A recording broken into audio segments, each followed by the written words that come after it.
Alright, so step one is going to be looking for two supports to get through the run. I like to use Vero and Mika. I think they're the best two like babysitting squads for this to get some better save data. And one of the nice things about Vero is that she has two unique cards, so you can't really copy those. And once you get the epiphany upgrades, you're kind of chilling on that. So she also has pendant that if you epiphany upgrade can become a unique card as well, so that helps with copying. And you can also remove Kowalski and Repose if you want to further help get your specific build going. Also, Vero is a great sub DPS just to progress you through the run just using firing prep, and it can clear almost the entire run itself. Firing prep is disgusting. Mika is also the next best, I think, for this. You can start off by getting rid of her source of water potentially. It gets rid of one card from the copy pool, one card from the epiphany pool, just reducing the chances you're not going to hit your build target stuff. Their Deluge is also a unique card, so helpful for, again, the same reasons, the copying and the epiphanies. Step number 2 is going to be choosing which character you're going to build. I'm going to use Mei Lin for an example. I feel like you need to be intentional when you're doing your runs, especially once you get later on and you need to be focusing on like a single character. It helps a lot to get pretty solid builds, especially if you're looking to copy 2 or 3 times on a card. So you need to have some intention on who you're building for your run. I think it just goes a lot smoother that way. Right. Number 3 is you're going to want to go into Lab 0, especially for this seasonal save data, and look for difficulty 8, and you're going to look for tier 13s or 14s. It's a lot easier to reroll for a 13 and do 160 and 170 saves. And the reason it's 160 and 170 is because once you go to trauma mode, a 13 will be 14 and a 14 will become 15 for save data tier, which is 170 cap. So this is an important thing to do, is to find one of these runs, and then you can kind of begin your journey on looking for a Mei Lin build. That's who our target is for this little guide. Step 4 is re-rolling for a good either convert, removal, or targeted epiphany. I feel like those 3 work the best.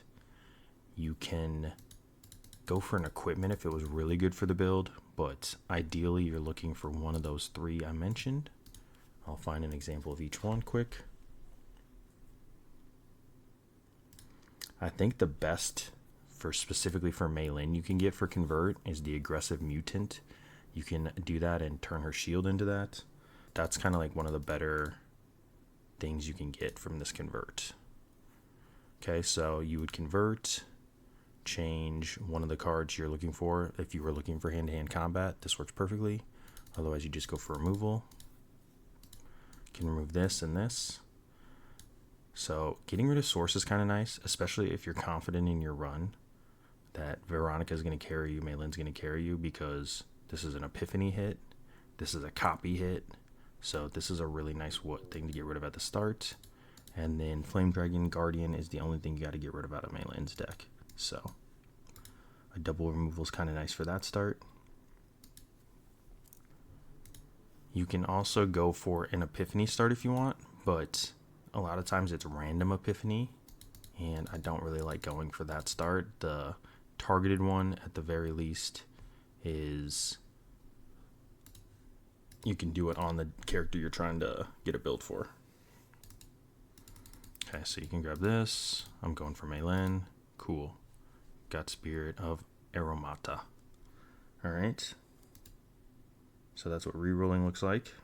Alright, step number 5 is you're going to be looking for very specific things. So you can go for the fights, right? They have a higher chance of hitting your epiphanies.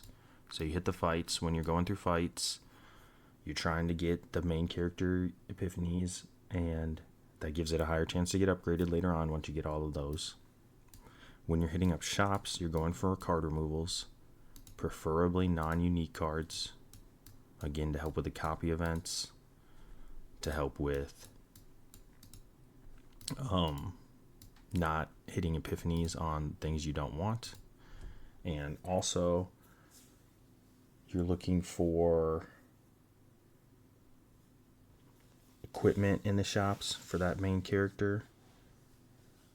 You really just have to be intentional, I feel like, when you're building these characters. Otherwise, there's so many variables. You just need to try to eliminate as many as you can.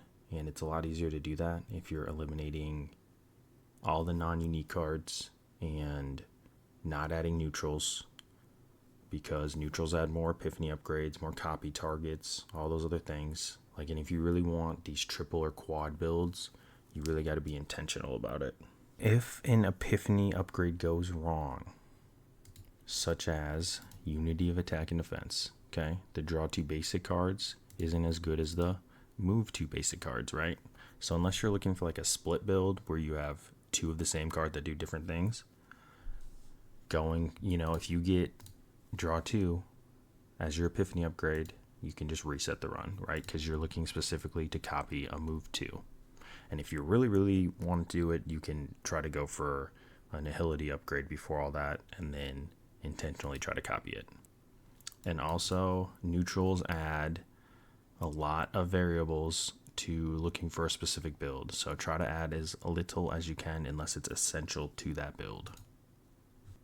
And then tip 7, if you have any more cool tips or anything to make save data runs better, leave it in the comment section down below. And I hope this helps you guys get some better runs going. And I'll catch you in the next one. Peace.